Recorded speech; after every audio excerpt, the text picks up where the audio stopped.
Hi, this is Scott Garibay, and today we're going to talk about the politics of Netflix's Sweet Magnolia. This is a brand new show from Netflix. They invested money in this. You can tell this thing costs at least $10-20 million, and they're trying to make this into a series. It was excellent, 5 out of 5 stars. There are spoilers in this content for Sweet Magnolia. So we're going to talk about the politics of the show. So first, before we talk about the politics, we have to talk about what the show is and who it's about, okay? This show is about Americans, okay? This show is about Americans in the South. This show is about American women in the South. This show is about American divorced women in the South. And actually, yes, divorced women in the South.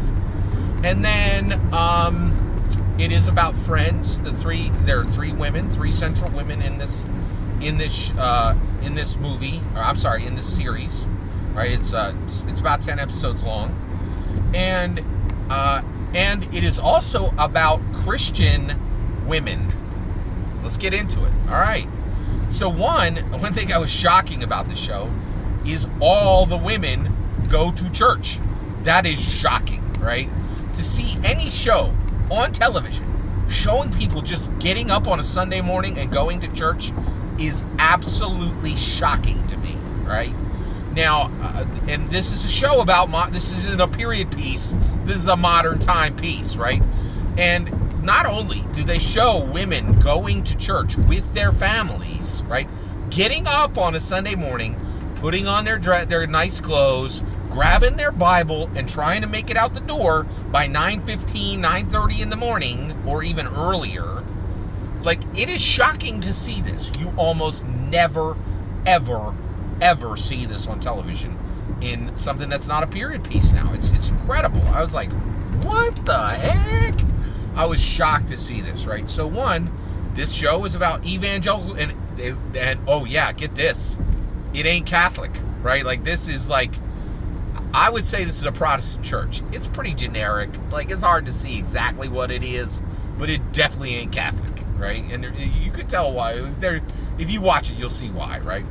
So I would say that these are Protestant, maybe even going all the way to evangelical Christians going to church every week. And also, when they get into trouble and when they have worries and concerns, they're going to their pastor. A what? like I was like, holy cow, is this really on Netflix? Good Lord, and it's not a period piece. Like, it was really shocking and delightful. I loved it, right? It's really nice. Now, I will say, one of the reasons why you got that is this is a show about the South, right? And in the South, people are more traditional, and they still go to church, right? Whereas on the East Coast, the West Coast, and the North, people either don't go to church, or they never talk about it, or they go to churches that they might as well be a bar, right? Like, I went to a church where they opened with their hymn was Cheers. They sang, "Everybody knows your name," and I was like, okay, we're gonna stay here. We're not gonna walk out in the middle of the service and be rude to these people. We'll never be here again. This ain't a church. This might as well be a bar, right? So, like, and that's where you're gonna, people in the North, people on the East Coast, West Coast, they either don't go to church or they go to churches that really don't function as churches. They're just kind of social gatherings, right? They're not there to, study the Word of God or anything, right? But I couldn't believe it. This is like a regular church with the regular Bible. It was incredible. Really, really incredible. So one, there is a political ramification of that. I am extremely excited to see that Netflix, despite the fact that it is filled with executives, just like any other movie studio, with executives that I am almost certain do not identify in any way with Christianity, that they would be willing to make entertainment that didn't make Christians out to be villains or stupid, right? That is really, really a big deal, right? And that, I think that the politics of that are important, and one of the reasons why is if you're ignoring evangelical Christians, you're going to get wrecked as your political party, right? You cannot win the presidency without getting minimum 25% of all evangelical Christian families in America. Why is that? I'll tell you why. Evangelical Christians read the Bible, and then they are fruitful and they multiply, which means they have big families. You know what you need to win elections? Big numbers, right? You're not going to win elections attracting, pickling artists in Brooklyn who have decided they're not going to have any kids because the earth is melting, right? Like, that's not how you win elections, period, right? And so evangelicals have a built-in mechanism to win elections. They have children, right? And then they instill their values in those children, and that wins elections. If you think I'm wrong, look what happened in 2016, right? Evangelicals very much chose who was going to be president. Frankly, I would put it this way: they chose who would not be president. That's a better way of thinking about it, right? I don't think evangelicals are that excited about Trump, but they were a lot less excited about Hillary, who, frankly, I think threw them in with the deplorable the deplorable basket she talked about. So that I was shocked to see that. So the show's about the South, right? And that is incredibly refreshing. I think it was, there's a lot. Again, this show, see, when you're looking at Netflix and you're looking at a $10-20 million project, right? You think you're going to get the normal, right? And what is the normal? Well, that's what a studio exec would give you, right? And a studio exec is going to give you East Coast, West Coast. They're going to give you shiny people who don't have any accents, and they're really going to give you, their worldview with absolutely no variance, right? The only variance might be the villain in the story, right? But you will never see a protagonist who fundamentally believes things different than a studio exec believes, right? It's almost unheard of. And so Sweet Magnolias is incredibly rare, right? And I think Sweet Magnolias is very important for the Blue Power base to pay attention to, because Sweet Magnolias is why they lost in 2016 and why they're about to get absolutely wrecked in 2020, right? If you think you can put up Bernie Sanders, a dyed-in-the-wool socialist, in front of a country who really is still having its elections determined by evangelical Christians, you ain't paying attention, right? But Netflix is paying attention, and they're saying, hey, we ain't trying to get votes. We're trying to get views, right? And they're saying, hey, we're acknowledging there are a ton of people who want to watch shows about Southern people, shows about evangelical Christians, or Christians, either one, right? You could read over. They left enough room in it where you could read over whatever you thought they were kind of pointing toward in there, right? And frankly, it's highly likely that a lot of studio executives at Netflix don't even know the difference between a Christian and an evangelical Christian, and that's okay. Okay, I'll give them the points for trying. I really appreciate it. I love this show. I thought it was fantastic. I highly recommend watching it. The other thing that this show really did an amazing job of doing is it very, very sharply pointed at what I have been pointing at for a long time, which is the American crisis, love crisis. So American love is on the ropes. It is being absolutely pummeled by modern society, and it is virtually impossible for young people to find love today. And there's a lot, and this show very much highlights that. It's like, oh yeah, it's almost impossible. The three protagonists, this show purports that if you are a modern woman, there's absolutely no way you will have any type of a happy relationship with a spouse of any type. It's not going to happen for you. All right, the show is very, very clear. So one woman pre-divorces herself.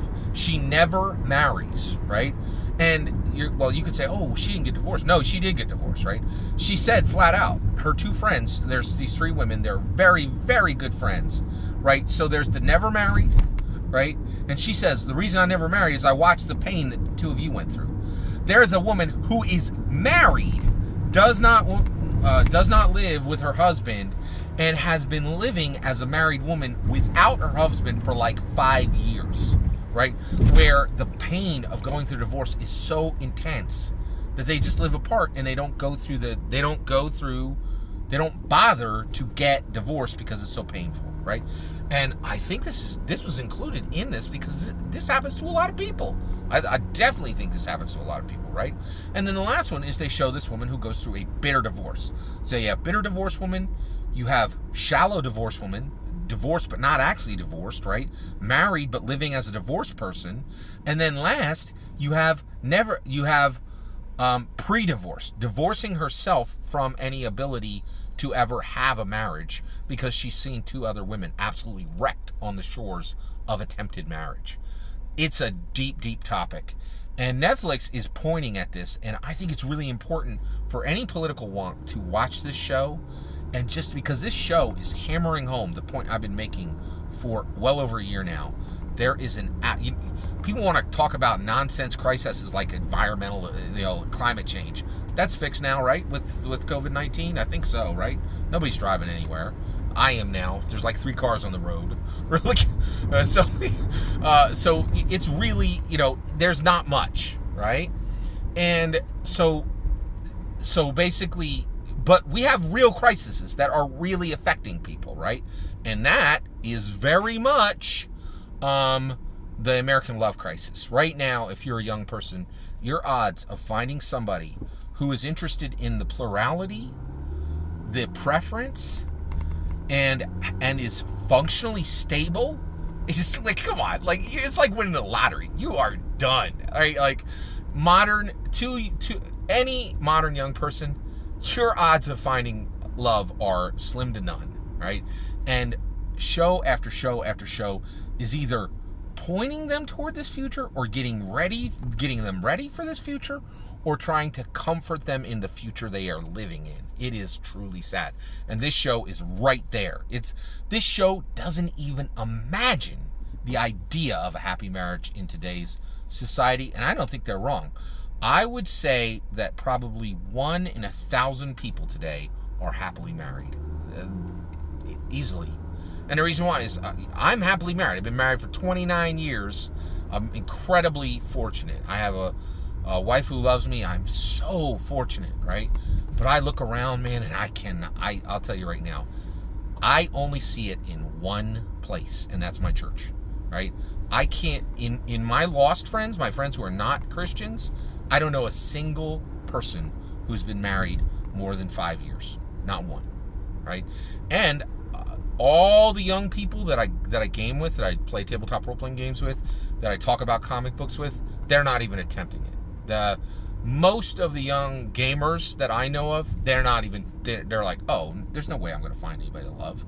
And they're right. The odds are 999 to 1. And this is a real crisis, and I really think the government should step in and start talking about this first, right? I don't even know what the fix is. I don't think anybody knows what the fix is. But the government should start addressing real crises, right? Now, I don't want to be too dismissive of climate change. Climate change was a significant issue. I think COVID solved it. Awesome. Great. We've had a massive reduction in driving and all kinds of things, and that's great. I'm all for it. That's one of the benefits of COVID-19. Great, whatever. Coronavirus gave us a cleaner environment. Dolphins are swimming in Italy, and I heard you can see mountains in cities that were just covered in fog all over the world. We are seeing coronavirus has given us an absolutely epic blow directly to the face of climate change, which is fantastic. That's fantastic, right? But this love crisis is very real, and it's right there in the middle of Sweet Magnolias. And so really the entire Blue Power base and all Blue voters should watch Sweet Magnolia and recognize this very, very good treasure map to voters, right? And Blue should go get evangelical Christians. They should go get Southern voters, and they should go get divorced voters. And Sweet Magnolia is a great way to understand these people. I feel like I understand women better after watching Sweet Magnolias, Southerners better after watching Sweet Magnolias, divorced people better after watching Sweet Magnolias, and I think that's it. So, but I highly recommend watching this. There's a lot of politics in it, and I really think this thing is a treasure map for voters for the Blue Power base if they're willing to follow it, which most likely they won't. But I'm asking them to. There you go. That's my opinion. I'd love to hear your opinion. Did you watch Sweet Magnolias? What did you think? What do you think? Are there any political elements I missed? Let me know in the comments below. Please consider liking and subscribing, and have a wonderful millennium.